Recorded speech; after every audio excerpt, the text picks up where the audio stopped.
Starting next month, you'll owe us $800 in rent. For a second, I thought my daughter-in-law was kidding. I waited for the punchline. It never came. Emily stood behind the kitchen island in a cream sweater, a printed rental agreement in one hand and a pen in the other. Morning sunlight streamed through the floor-to-ceiling windows, washing the Scottsdale home in gold.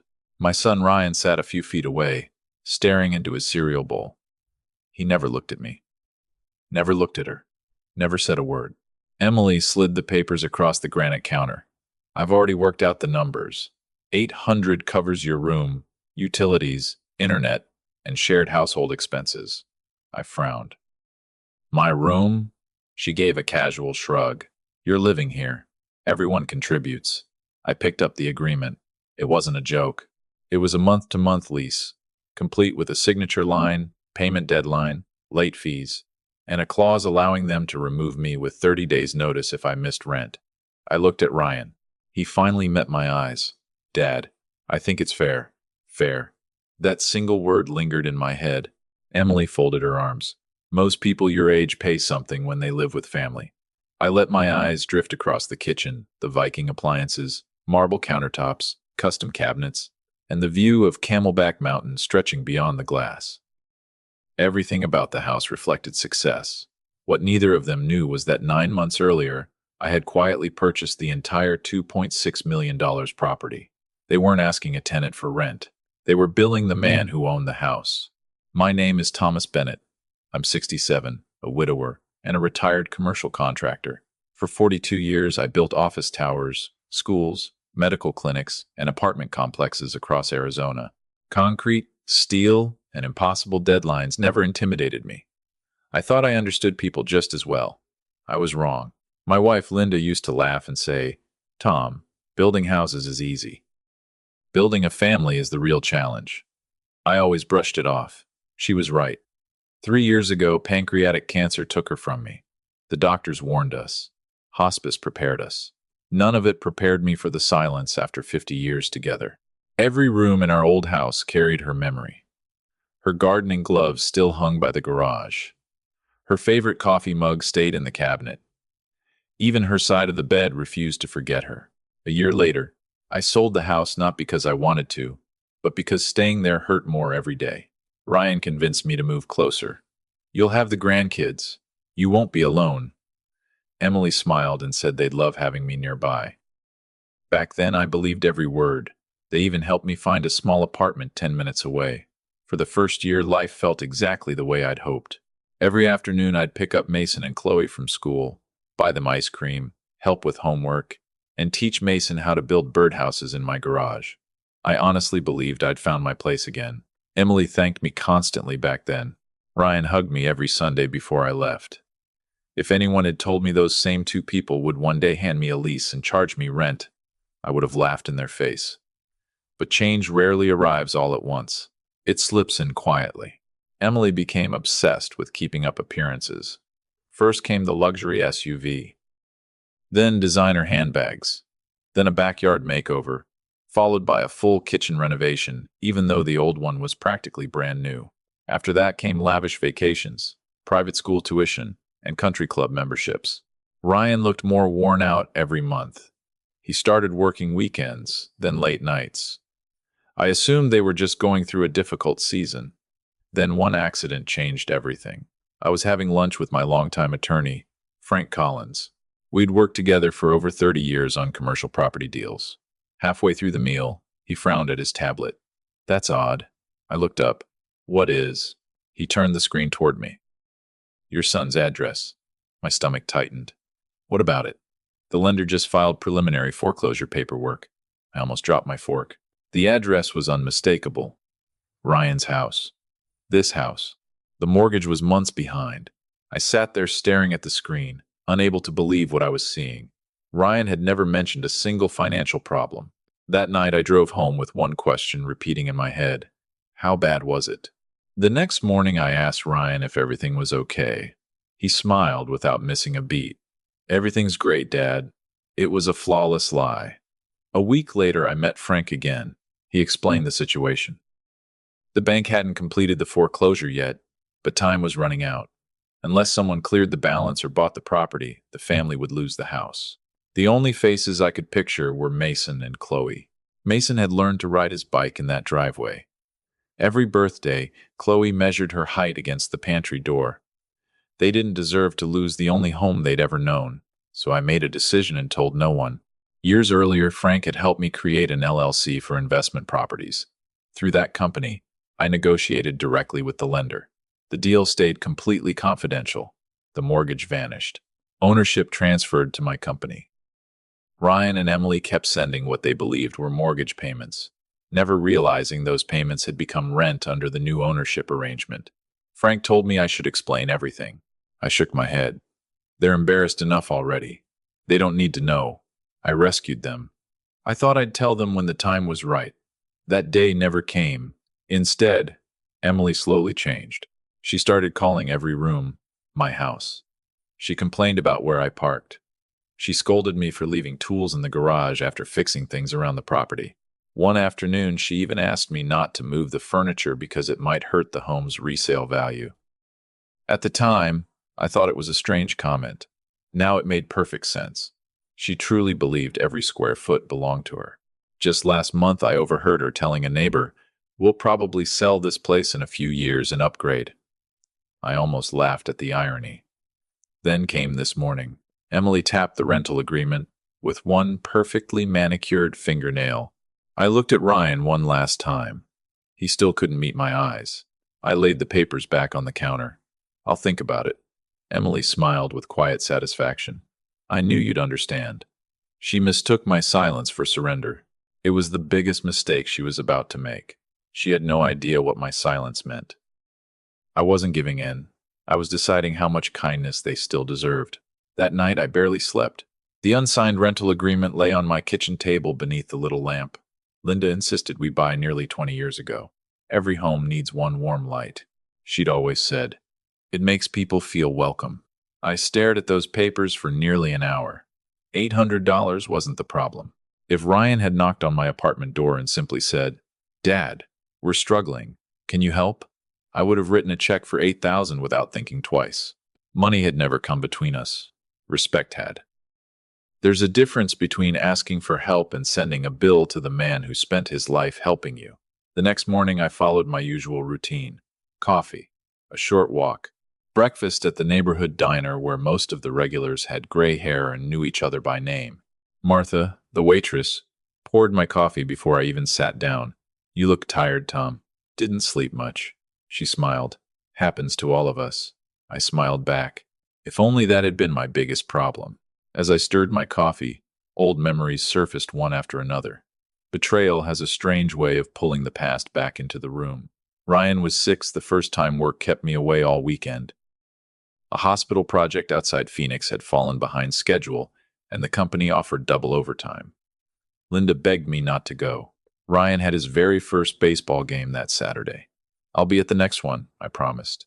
Instead, I spent 36 straight hours pouring concrete under the Arizona sun. When I finally walked through the front door Monday morning, Ryan came running with a little plastic trophy in his hands. "We won, Dad." I hugged him so hard he laughed. Then he smiled and said, "You missed my home run." He wasn't angry. He just wanted to share it with me. I never forgot that moment. From then on, I missed as little as I could. I coached Little League, built science fair projects, sat through every middle school band concert, every report card, every scraped knee, every heartbreak. I wasn't a perfect father, but I showed up. When Ryan got into Arizona State University, Linda and I realized our savings wouldn't cover everything. So I postponed retirement for 3 more years. 3 more summers on scaffolding in brutal heat. 3 more winters leaving home before sunrise. The day Ryan graduated debt-free, he hugged me outside the stadium and said, "I'll never forget everything you and Mom sacrificed."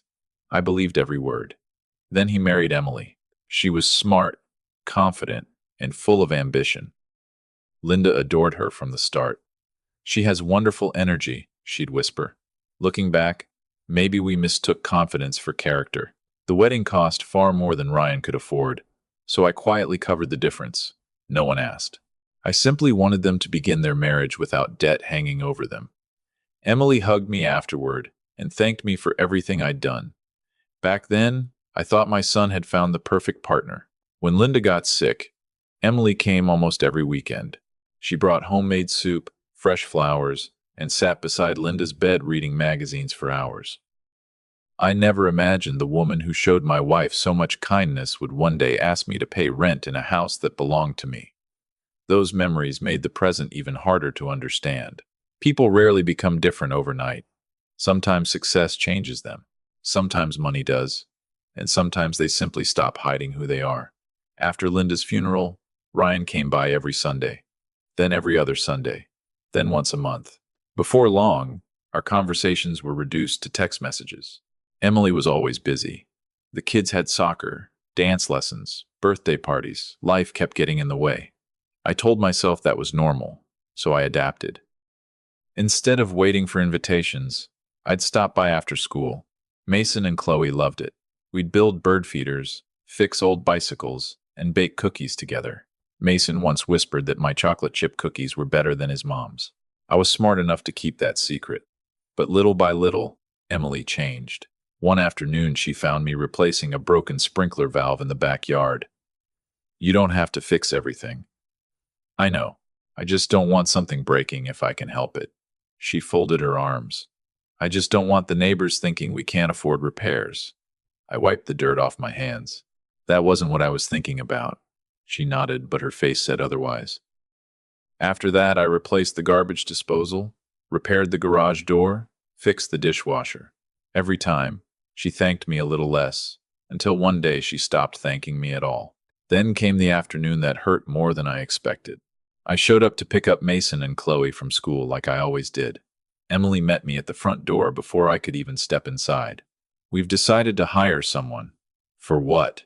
"Watching the kids." I stared at her. "I've always loved spending time with them." She gave me a polite smile. "We don't want to become dependent." Dependent? The word landed harder than she probably realized. Somehow, I'd gone from grandfather to unpaid childcare. I forced a nod. "No problem." That evening my phone rang. It was Mason. "Grandpa, Mom said you're busy now." I swallowed the lump in my throat. "Did she? Then why didn't you come?" I couldn't answer him. Ryan noticed the distance growing between us. I know he did. One evening while we were grilling burgers, I finally asked, "Everything okay between your wife and me?" He kept his eyes on the grill. "Emily just likes things organized." "Does she?" He sighed. "She's under a lot of stress. Aren't we all?" He never answered. He flipped another burger instead. That was Ryan's new talent, ending conversations before the truth could find its way out. Emily's attitude disappointed me, but watching my own son slowly disappear hurt far more. The little boy who once stood up to bullies now couldn't challenge his own wife across the dinner table. Whenever Emily made a cutting remark, Ryan smiled awkwardly, looked at his phone, or changed the subject. Anything but speak. For a while I blamed myself. Maybe I'd protected him too much. Maybe every problem I'd solved for him had taught him someone else would always carry the burden. Those thoughts stayed with me. 3 days after the rental agreement, Emily texted me. "Family meeting. Load in Sancherfen." I couldn't help noticing the choice of words. Dinner was grilled salmon, roasted vegetables, and rice pilaf. Mason and Chloe happily talked about summer camp, while the adults pretended nothing had changed. Halfway through dessert, Emily set down her fork and looked straight at me. "Have you made a decision?" Ryan's shoulders immediately stiffened. I reached into my jacket. Emily seemed to expect a check. Instead, I placed the unsigned rental agreement on the table. "I've read it several times," I said calmly. "And I have one question." "Of course." "If I don't sign it?" Her smile weakened, but only for a moment. "Then we'll probably need you to find somewhere else to live." The room fell silent. Even the children stopped talking. I slowly turned and looked at my son, waiting to see whether he would finally find his voice. Ryan lowered his eyes to his plate again. No explanation, no defense, no apology, just silence. I folded the rental agreement, slipped it back into my jacket, and stood. "I'll think about it a little longer." Emily leaned back with the confidence of someone certain she'd already won. That's probably for the best. She believed every advantage was hers.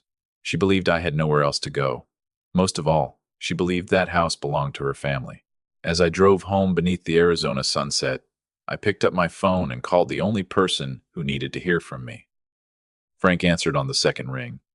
"Everything okay, Tom?" I glanced once in the rearview mirror before answering. "No, but I think it's time we stop waiting." The line went quiet. Then Frank asked the question he'd been expecting for months. "You want me to prepare the paperwork?" "Yes. This week." Frank Collins had been my attorney for 34 years. He'd watched me negotiate million-dollar contracts without raising my voice. He'd seen arguments that should have ended in court disappear with a handshake. More importantly, he knew one thing about me that almost no one else did. When I stopped arguing, I'd already made up my mind. Friday morning, I walked into his Scottsdale office carrying nothing but a worn leather folder and the photo of Linda I still kept in my wallet. Frank looked up and smiled. "You look better." "I finally slept." "Made peace with your decision?" I nodded. "I have." He motioned toward the conference room, overlooking Camelback Mountain, and opened a thick file. The property transfer was recorded 9 months ago. He slid the documents across the table. My LLC had legally purchased the house from the lender after the default. I turned each page slowly. Every signature, every notarized document, every county recording number. Everything was airtight. "The mortgage is gone," Frank said. "The title is held solely by Bennett Property Holdings." I smiled. "Still the least creative company name I've ever come up with." Frank laughed. "You never cared about clever names.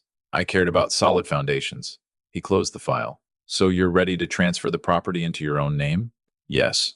He looked at me carefully. "The moment we record it, they'll know who owns the house. And once the eviction process begins, there's no undoing it." I reached for the pen without a second thought and signed every page. No more hiding behind the LLC. Frank gathered the paperwork and slipped it into his briefcase. "I'll have everything recorded Monday morning." Before I left, he asked one last question. "Tom, are you doing this because you're angry?" I thought about it longer than he expected. "No." "Then why?" I looked through the window toward the mountains. "Because they already decided I don't belong. If I pretend nothing happened, I'm agreeing with them."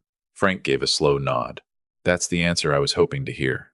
On the drive home, my thoughts drifted back to Linda, not to the hospital or the final months, but to the years when life was still simple. She always looked for the feelings behind a person's choices. I looked for solutions. Whenever Ryan got into trouble as a teenager, I'd immediately try to fix the problem. Linda would ask, "Why did he do it? What was he feeling?" I used to tease her, "You'd make a terrible contractor." She'd laugh and answer, "And you'd make a terrible therapist." Somehow we balanced each other. Now I had to be both. Early Saturday morning, my phone rang.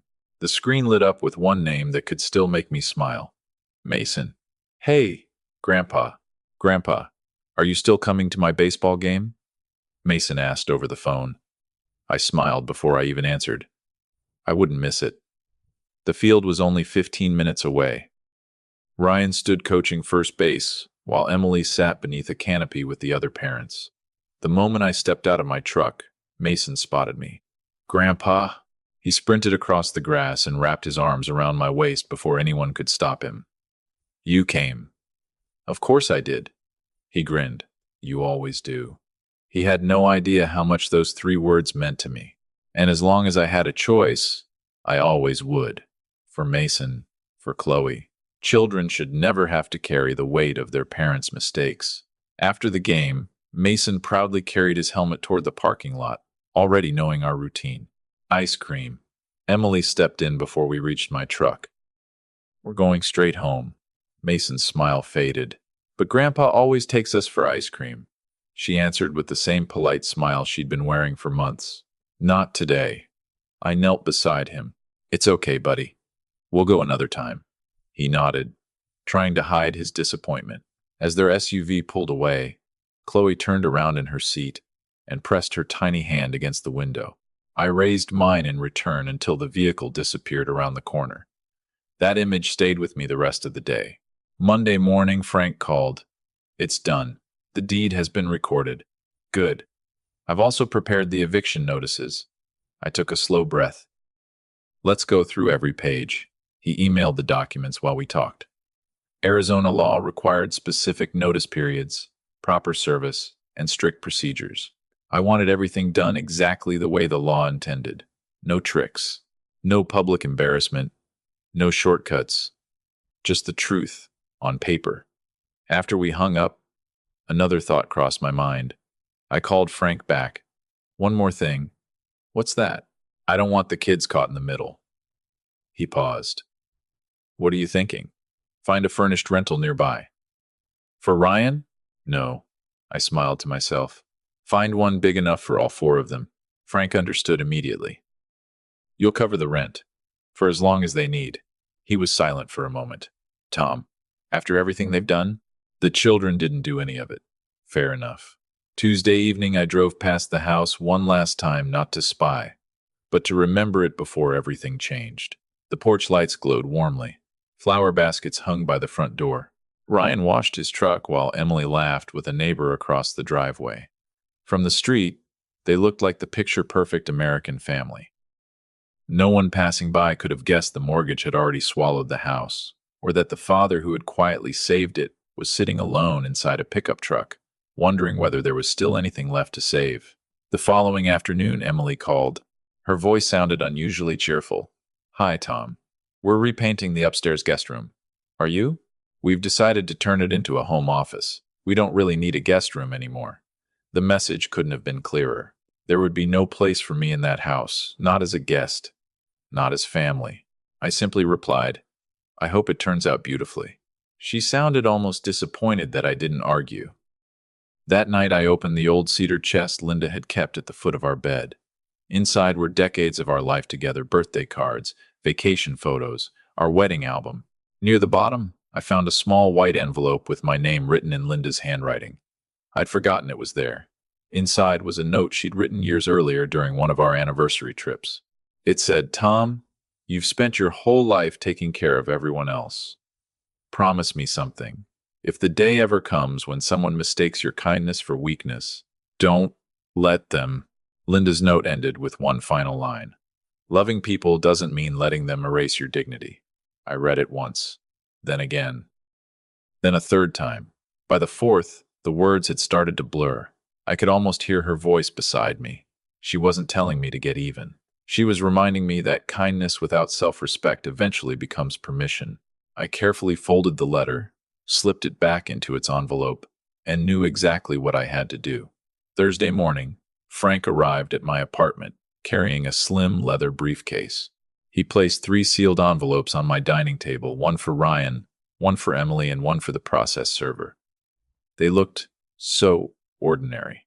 It was hard to believe a family's future could fit inside a few sheets of paper. Frank closed his briefcase and looked at Once these are delivered. He didn't finish the sentence. He didn't have to. Last chance to stop. I turned toward the morning sun spilling through the window and rested my hand on the envelopes. No. After a long pause, I quietly added, I've spent my whole life building houses. It's time my own family learned what makes one a home. Friday morning, at exactly 9:14, the process server delivered the envelopes. I wasn't there. I didn't want to watch it happen.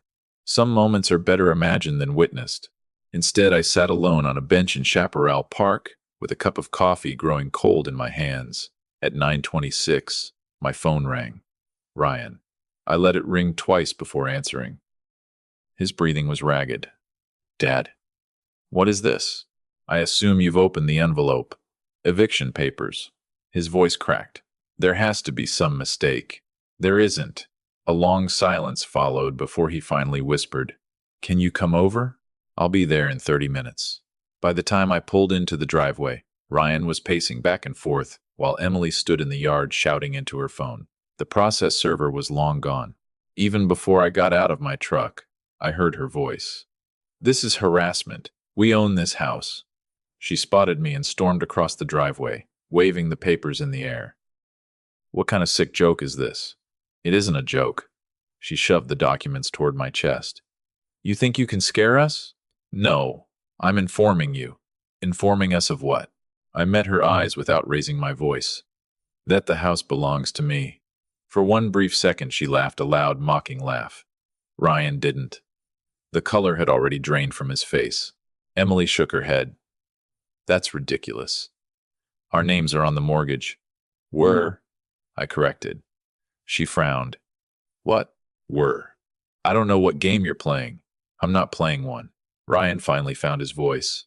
Barely above a whisper, he said, Dad, please, come inside. The kitchen hadn't changed. The same granite island. The same polished hardwood floors. The same expensive coffee machine humming quietly in the corner. Only the atmosphere was different. Emily stayed on her feet. Ryan pulled out a chair for me. I sat. Neither of them did. Emily slapped the eviction notice onto the countertop. Explain this.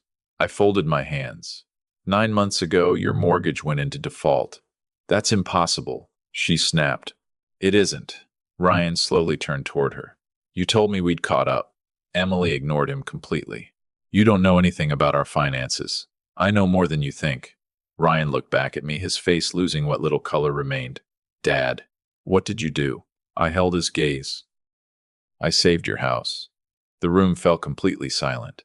Emily blinked, unable to process the words. What does that even mean? It means the bank was preparing to foreclose. Ryan whispered. You knew? I found out by accident. His shoulders sank as if all the strength had left them. You should have told us. I asked if everything was okay, I said quietly. You looked me in the eye and told me everything was fine. Ryan lowered his head. He remembered. He remembered every lie. Emily crossed her arms. Even if that's true, it has nothing to do with who owns this house. It has everything to do with it. She let out another sarcastic laugh. Then prove it. I opened my leather briefcase. Frank had arranged everything in perfect order. Property records, the purchase agreement, the recorded deed, county filings. One by one, I placed the documents across the kitchen island. Emily barely looked at them. They're fake. They're public records. Ryan picked up the first page. His hand started to shake. He turned another page, then another.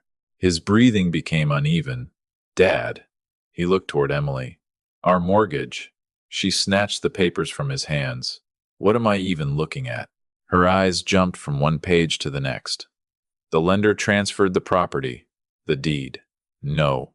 No. She slammed the documents onto the countertop. This can't be legal. At that exact moment, the doorbell rang. Frank Collins stepped inside carrying another folder. Emily spun toward him. Who are you? Frank Collins, Mr. Bennett's attorney. Her expression changed instantly. Frank remained calm, professional, unshaken. I understand this is upsetting. Upsetting? Emily nearly shouted. He's trying to steal our house. Frank didn't even blink. Mrs. Bennett, your lender began foreclosure proceedings after months of missed payments. Negotiations failed to resolve the debt, so the bank exercised its legal rights. Ryan cut in. We would have caught up. Frank looked directly at him. The bank didn't believe that. Silence filled the room. Then Frank continued. Before the foreclosure was completed, my client legally purchased the property. The sale satisfied the entire outstanding loan. Emily stared at him, unable to process what she'd heard. So, all the payments we've been making. Frank nodded once. They became occupancy payments under the new ownership. She looked completely lost. No, that's impossible. Frank calmly opened his folder. Every document has been recorded with the county. Emily turned desperately toward Ryan. Say something. He didn't. Instead, he slowly lowered himself into a chair. His face had gone almost gray. Finally, he looked at me. Dad, why didn't you tell us? I held his eyes for several long seconds. Because I wanted to protect your children. He frowned. I continued. And because I kept hoping you'd tell me the truth first. Tears welled up in his eyes. I was ashamed. I know. Emily stepped forward again. You had no right to do this. For the first time, my voice hardened. No, I had every right. The room went still. I bought the house. I paid every dollar the bank was owed. I never asked for thanks. I never asked you to repay me. I only expected to be treated like family. She stared at me before saying the one sentence I knew I'd never forget. You manipulated us. I slowly shook my head. No. I gave you 9 months. I paused. 9 months to tell me the truth. 9 months to ask for help. 9 months to show me the same respect I'd shown you. My eyes drifted to the rental agreement still tucked inside my briefcase. Instead, you handed your own father-in-law a lease. Ryan buried his face in his hands. His shoulders trembled. Oh God, I can't believe this. Part of me wanted to comfort him. I could still see the little boy proudly holding that plastic baseball trophy, but I also remembered every time he'd stayed silent while I was pushed a little farther out of his family. He wasn't that little boy anymore. He was a grown man, a husband, and a father responsible for the choices he'd made. Emily's anger slowly gave way to fear. What happens now? Before I could answer, Frank spoke. The notice explains the timeline required under Arizona law. If you leave voluntarily, the process will remain simple. He didn't finish the alternative. He didn't need to. Everyone in the room understood exactly what came next. Emily slowly looked around the kitchen, the marble countertops, the custom cabinets, the framed family photos on the walls. For the first time, she realized none of it had ever truly been hers. For the first time since I'd known Emily, I saw real fear in her eyes. I stood and picked up my hat. I'm not throwing you out onto the street. Both of them looked up. I've already arranged a place for you to stay. Emily frowned. You did? For the grandchildren. And for both of you. Ryan stared at me in disbelief. You still did that for us? I nodded. I promised your mother I'd always take care of my family. Then I paused. But taking care of family doesn't mean accepting disrespect. I walked toward the front door. Before leaving, I turned around one last time. I didn't come here to win a house. My eyes settled on Ryan. I came here hoping I wouldn't lose my son. No one answered. They didn't have to. 3 days later, the moving truck arrived. Not because they wanted to leave, but because reality doesn't wait for anyone to be ready. On Monday morning, I drove past the house on my way to the hardware store. A rental truck filled the driveway.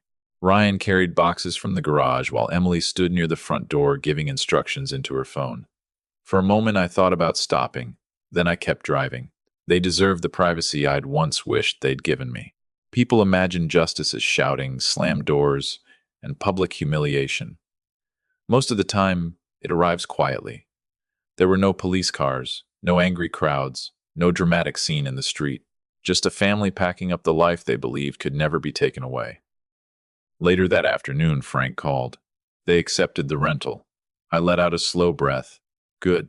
The kids have already seen it. What did they think? Frank smiled.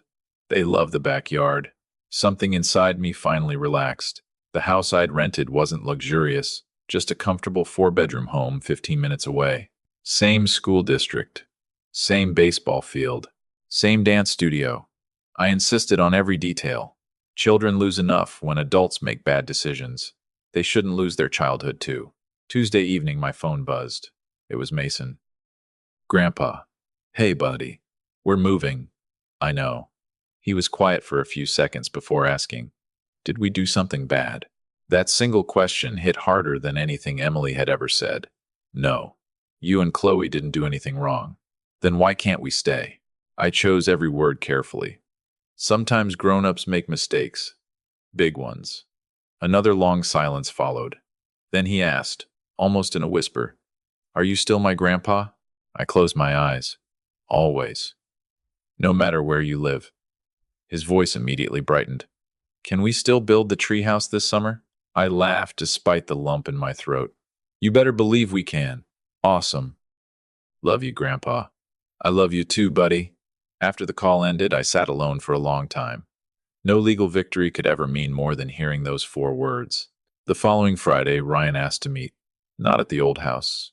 Not at the rental. A small coffee shop halfway between us. He looked exhausted, dark circles under his eyes, several days without shaving, suddenly looking older than 41. He wrapped both hands around his coffee cup but never took a sip. I'm sorry. I waited. I should have told you about the mortgage. Yes, you should have. He nodded slowly. I was ashamed. I kept telling myself I'd fix it before anyone found out. That's what pride does. He looked down again. I never meant to hurt you. No, I said quietly. You were trying to avoid an uncomfortable conversation. He gave a tired sigh. I guess that's even worse. Sometimes it is. We sat in silence for a while before he looked at me again. Emily still thinks you planned all of this from the beginning. I didn't. I know that now. He rubbed his forehead. After we moved, I found the bank notices. I looked up. You did? He swallowed hard. They'd been arriving for months. Emily hid some of them. I frowned. You didn't know how serious it was? He slowly shook his head. I knew we were behind. I just didn't realize we were already losing the house. I believed him, not because he was my son, but because I recognized the look on his face.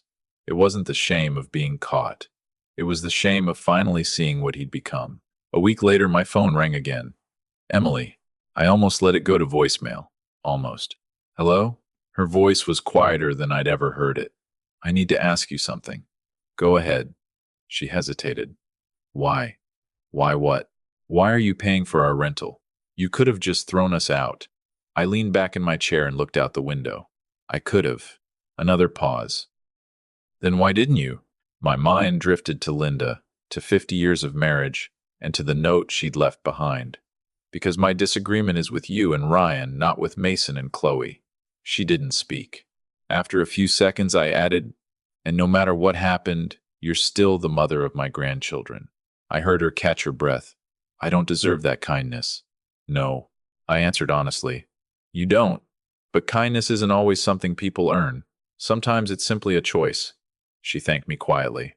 It wasn't an apology that erased the past, but it was the first honest conversation we'd shared in a very long time. Over the next few weeks, I slowly settled back into the house. My house. It felt strangely empty. Without children's laughter echoing through the halls, every room seemed larger than I remembered. One afternoon, I walked upstairs and noticed a faint pencil mark behind a bedroom doorframe. Most of the height marks had disappeared beneath fresh paint during the remodel, but one had survived. Mason, age 7. I smiled. Some memories refused to be painted over. Before long, the neighbors learned the truth through public records, not from me. A few stopped by to ask if the rumors were true.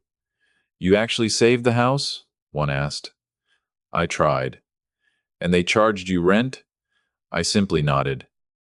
An older neighbor laughed and said, I'd have thrown them out that same day. I smiled. Maybe. But anger makes quick decisions. Age teaches slower ones. About a month later, Frank invited me to lunch. As we ate, he shook his head and said, I've practiced law for almost 40 years. I've watched families destroy each other over far less.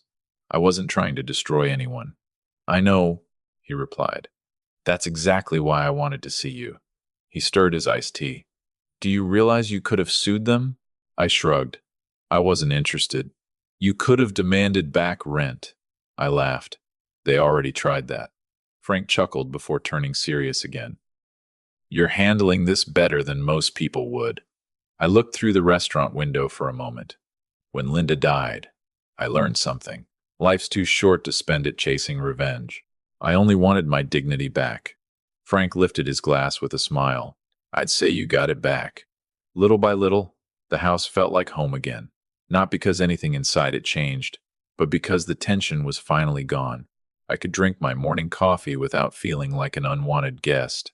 I could leave my tools in the garage without being criticized. I no longer felt like I needed permission to exist in my own home. That peace was worth far more than the $2.6 million the property had cost me.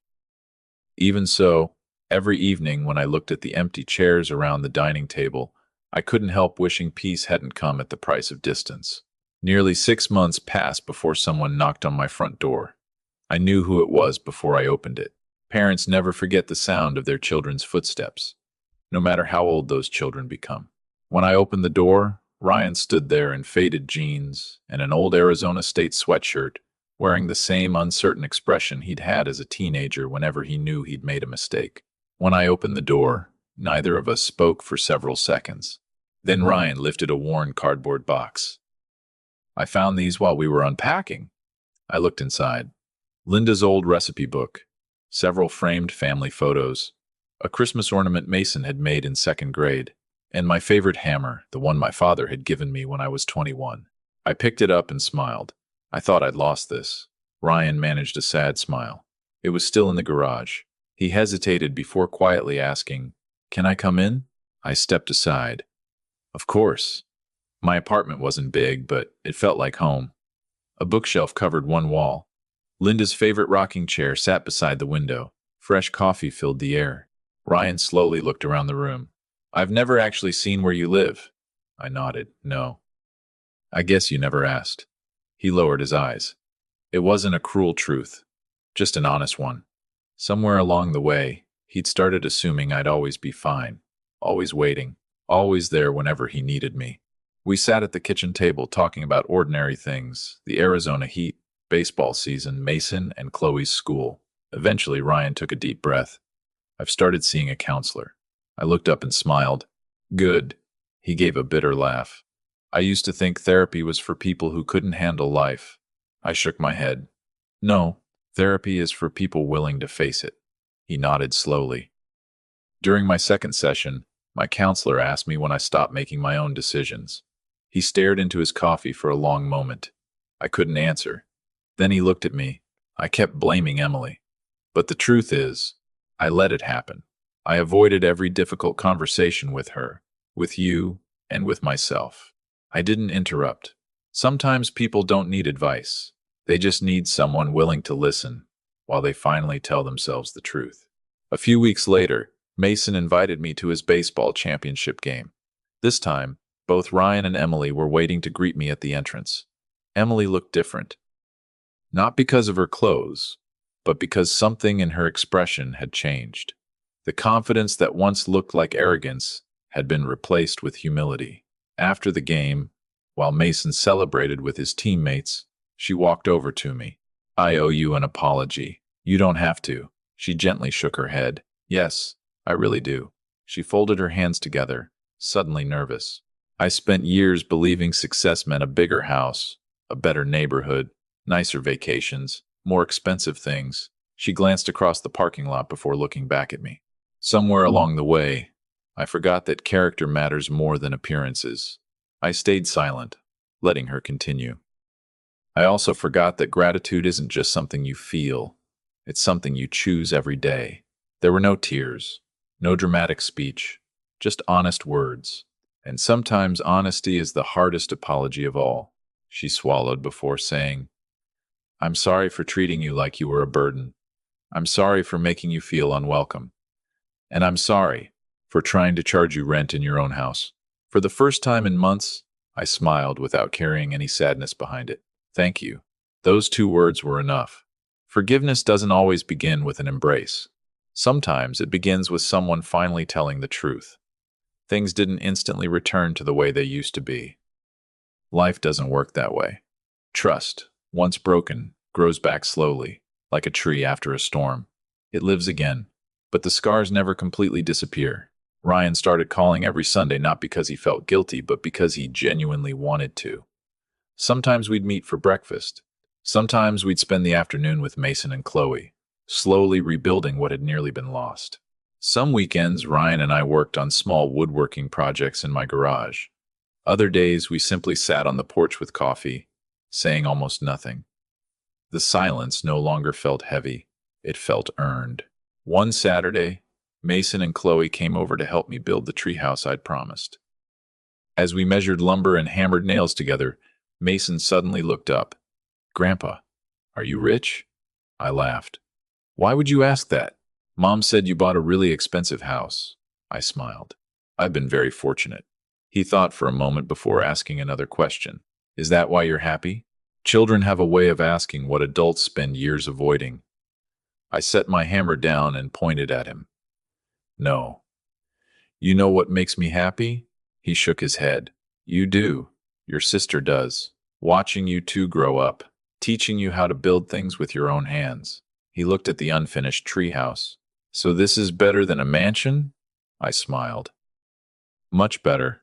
That answer seemed perfectly reasonable to him. It usually does to children. Adults are the ones who make happiness complicated. Several months later, I invited Ryan and Emily to Frank's office one last time. The moment Frank walked in carrying another folder, they exchanged nervous glances. Emily looked at me and asked with an uneasy smile, We're not getting evicted again, are we? I laughed. No.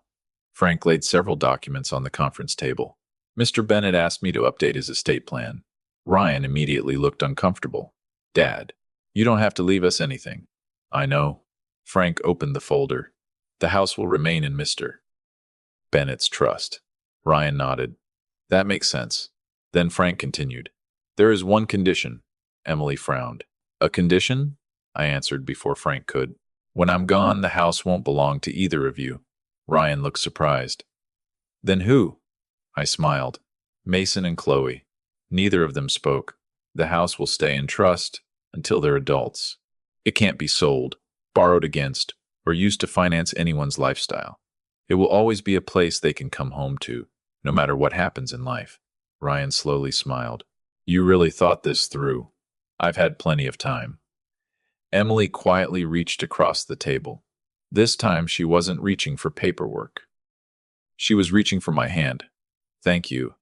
And this time, I believe she meant it.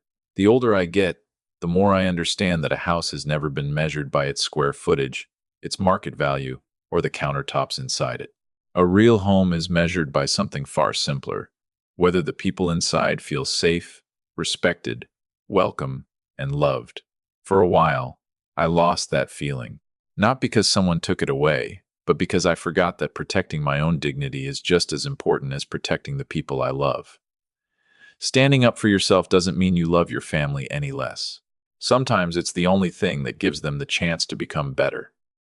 I still think about Linda every day. If she were sitting beside me now, she'd probably give me that quiet smile I miss so much. Then she'd remind me of the words she lived by.